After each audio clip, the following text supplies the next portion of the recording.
Nice. So you think system outperforms talent. I love that. Tell me about some of the systems that you actually enacted, because I'm sure it's one of those things where everybody hears about systems and they don't actually either do them or they don't do them right. So it makes a difference. Yeah, I mean, if you don't have the right systems in place, you're just being reactive. And so some of the systems, especially in the foundation systems, is knowing where you're going and having that clarity. I mean, so many of us fall into the business kind of like when I designed that website, I fell into the business. I didn't know where I wanted to take it. I didn't know that I wanted to sell it one day. I didn't know who my audience was.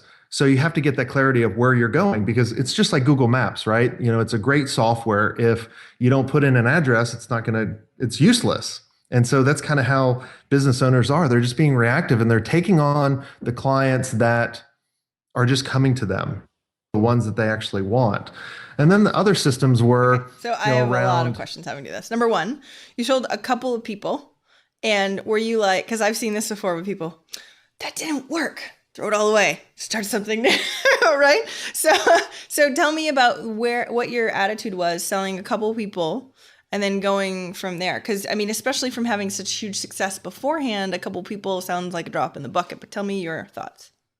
Well, the cool thing is when I sold people, the couple people, I was on my mountain bike, and I thought that was the coolest thing. I was like, "Dude, I'm making money. I'm a sponsored mountain bike rider," and I didn't have to deliver anything, and that was cool. So it was kind of like, and I know a lot of people like Jeff Walker and all those guys, Frank Kern and all those guys were like, when I realized that everything took off, and it was the same story with me. I was like, "That's cool." But what I did is when someone bought something, they immediately got a survey after, like literally as a thank you page rather than an upsell, because I wanted to learn more about them. I said, why did you invest and what are you most excited to learn? And from this, I was able to really start changing what I was marketing and take the few Well, people the market to changes a too, bunch of right? Oh, people. Facebook ads worked really well last time on these three things, and now these next three aren't. Huh.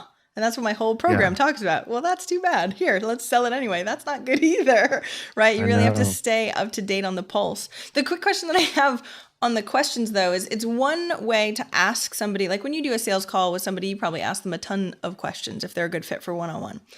But for online, it's harder to ask questions and because you don't get the response, right? I mean, how do you implement asking questions? Do they actually think, Yeah, do you think they think about it in their head and know? Like tell me what your thought process is on yeah. that. So I'll create landing pages like, would you like to convert 80% of your marketing proposals with clients like LegalZoom and Hitachi? Right? And then it's an opt-in.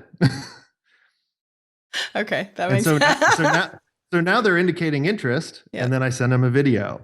Or are you struggling with just trying to scale your business? Or are you struggling with just being reactive? If so, you're in the right place. And then I tell them, like in my about page, if I can remember it, it's like, dude, you can read 1,000 books, you can read 1,000 blogs, you can read 1,000 podcasts, but this is totally dedicated to the agency owner that is struggling and trying to get to the next level, right? So I just do that to kind of direct the attention to them.